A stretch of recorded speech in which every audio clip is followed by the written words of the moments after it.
Well, hello everyone, and welcome back to another episode of Harebrained Games week/month in games. It's been a long hiatus. It has been a few weeks. I am sorry that I haven't been able to generate more of these weekly episodes in the weekly range. But I'm hoping to get back on track now. Job's going well, had a great time. We're in the middle of summer. And we're actually feeling a couple days of it in between the rain breaks, so that's good. I just returned from Montana Bible Camp up in Glacier National Park in the western part of Montana. Very wet and rainy for the first half, and then 95 after that. I got to meet in the same area as Joel Toppin, which some of you may know from Comancheria and Navajo Wars. And a host of GMT games. You'd be surprised how many things Joel Toppin has his fingers in as far as helping develop great games. Didn't get to see him at the normal assemblies that we had, but it was certainly great to know that he was there in the mountains somewhere doing his good work.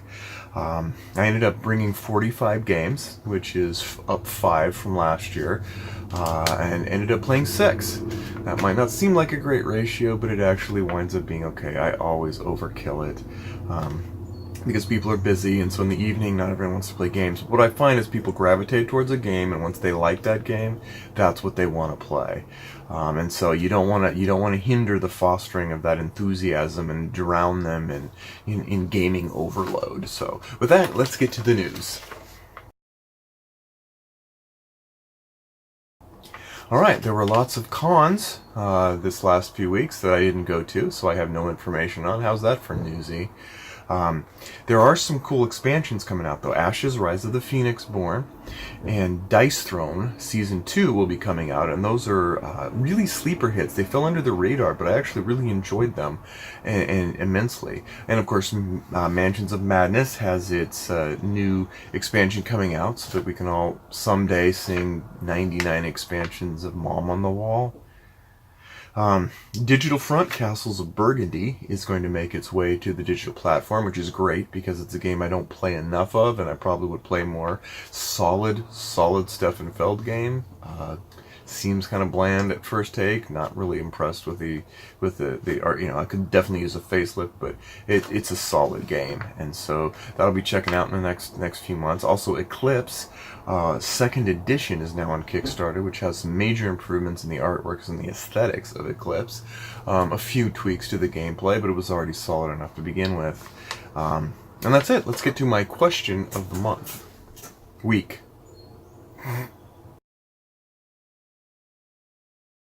Okay, when I was in Montana and I was playing a selection of games, I had someone come up and offer a very interesting question to me. Now, the background of this person was someone who was very learned and who understood a lot about military conflict and military stuff. And he said, how much can you really learn from these historical board games, or board games with a historical theme? And it got me thinking, because on the one hand, if you don't know anything about history and you even have the slightest historical flavor to your game, you might learn a few bits and pieces of anecdotal information. But the reality is, as I thought through it, I realized just how powerful historical board games are for learning about those areas of history in ways that even though you might not get the granular minutiae of detail from an exhaustive history book, you will still get a very rich understanding of more than just the factual information.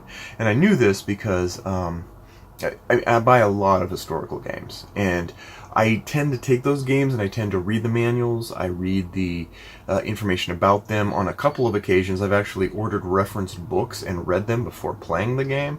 And so I do definitely immerse myself in it. I make the intentive choice to extract historical value out of these games. But even if not, you're going to learn a lot from historical games, particularly ones that are themed with deep history. For example, GMT Games is one where you know that the designers of these games, sometimes it's hard to imagine that a game takes a lot of work if you're kind of outside the know. But games take a lot of work. It's like writing a technical manual, for a programming language. Those books take a lot of work to end up being 50 cents on Amazon's second class selling list. But it does. truly do history games, designers go to great lengths to truly understand, almost like the writing history book. It feels like these games are someone writing a history book in their mind and then distilling that and then take to the extra step of saying, now how can I pull this into a gaming experience that is both informative but more importantly entertaining, and to do it in a way that serves justice to both sides of the coin. It's really difficult. I have great amount of respect for people that can do that, because it's some examples are A Distant Plain, which was a game that showed me Afghanistan. Now, if I say, hey, what do you know about Afghanistan on the street, most people will come up and go, rocky, a lot of wars. In their mind, it's like just this flat desert area. It's actually not. And because I played Distant Plain, that actually goes over, various factions and various influences of the wars in Afghanistan, particularly in modern era, I was able to get a much richer understanding that it isn't just as simple as rebels versus Imperials. That's the mistake we often make when we just kind of gloss over parts of history. But I learned a lot from that, from a game, and that led me to more reading and more understanding, and now I have a much better grasp of the conflict there, all because of the value that a historical war game based on Afghanistan could provide. Other simpler games, Washington's War, gives kind of a great little.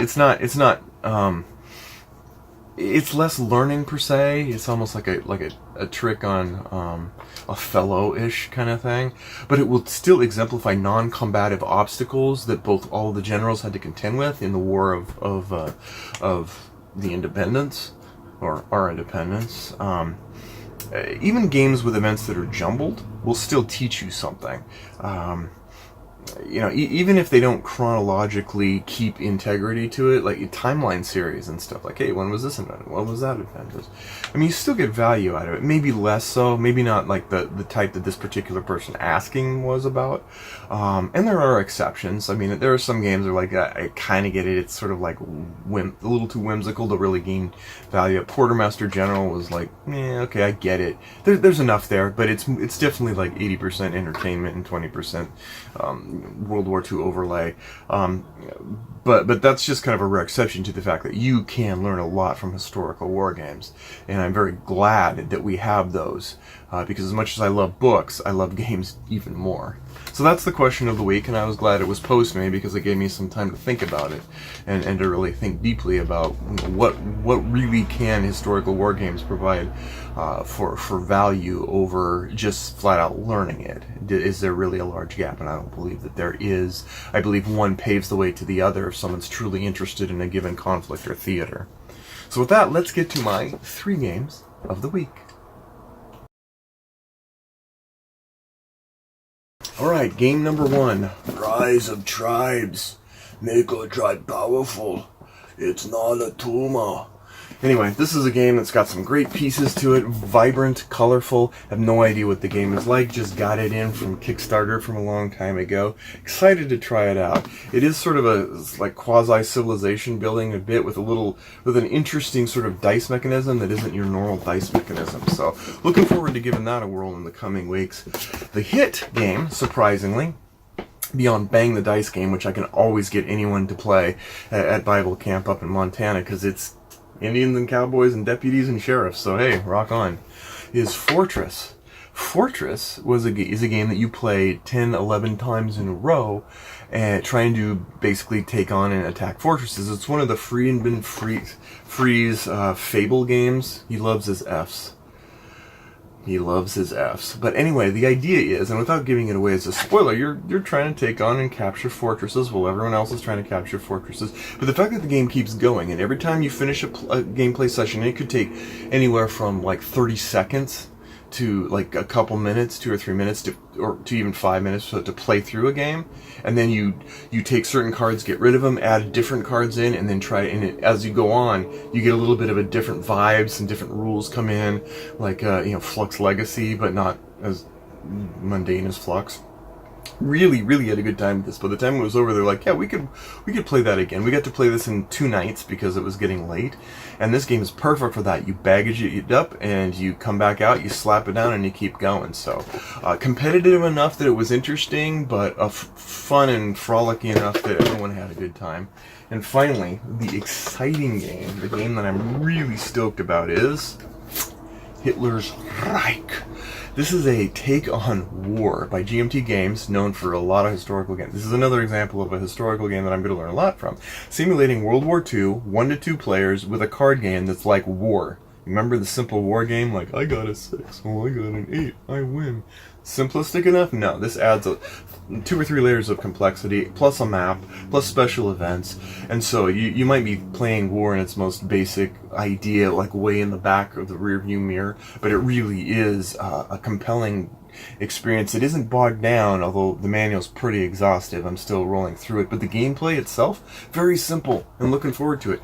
And 1 player too. Although, if anyone wants to play, let me know. And that's the 3 games of the week. Now let's get to Tim's Tantrum.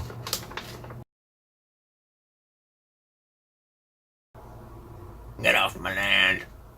Okay, on that note, I will tell you that one of the tantrums I have, and one of the things that I really wish, is that everyone that does a rule book for a game that's more than a simple, like, casual game, really vet the rule book.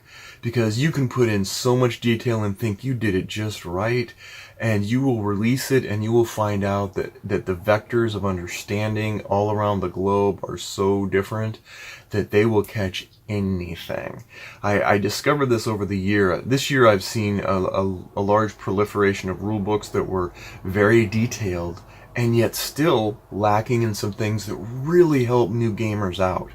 I'm not going to mention Hitler's Reich as a possible reason I have this tantrum, but there's a couple things that I really wish rulebooks had, all had, to benefit people like me that start learning simple to complex, not the people that sit at my table and can learn a rulebook in like 2 minutes that's 30 pages and know what to do.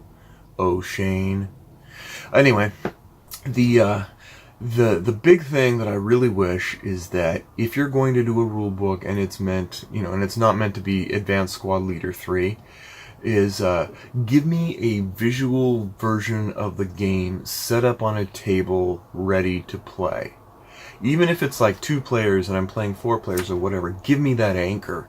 Let me see this set up on a table ready to go so that I know what you mean by things like deck array and where things go in each person's tableau. It's a simple thing. It doesn't take long, but it really sets the point to say, this is how you set it up to start. Really helpful. And I've seen 3 manuals that didn't do that so far this year, and I'm like, that's kind of a bummer, because you'll see the rules questions coming up, like, what does it mean by this and that and stuff? And that could solve a lot of problems. The other thing is, if you're going to do a playbook or a guide or a tutorial beyond just the rules, and I'm fine having rules in one booklet and a play guide in another. Some people really like them not to do that because they think that it can be disjointed mentally, but I'm fine with that. But don't give me a sample of the game like halfway through it just to explain some situation you think people will ask. At least give me a few turns. GMT is good and bad, and some of their games do this, like, take these cards out. We're going to play through this with these cards so that you can see the flow of the game. I need to visualize the flow of the game. That's how I learn. Other people, like I said, there are people that can learn this in clockwork, but man, it would be helpful if people, particularly on games that should be a lot simpler to play, but aren't because it's not clear how to even, like, get that traction to begin, would start. But say, hey, play out the first 6 turns of a game, and then put your interesting situations in there. The thing is, call out exceptions to the rules in your games. Unless your game is Pericles, when all the rules are exceptions. Definitely call out exceptions to the rules and go, this is rule, this rule, this rule. Exception here, explain why. Some basic things. I mean, information presentation is always an art that can always be tweaked. And it takes a lot to make rule books and to go through them years and years. I mean, but get it out there, get those rule books out there early, designers, let people see them, let their questions arise before it goes to printing, and you're gonna definitely save yourself a lot of pain. So that's my tantrum. Anyway, it's good to see you all again. I am sorry that it's been taking so long, and we will get rolling back next week. I probably will want to do a review of Hitler's Reich. I'm very excited about it. So anyway, take care, and we'll see you next time on Harebrained Games.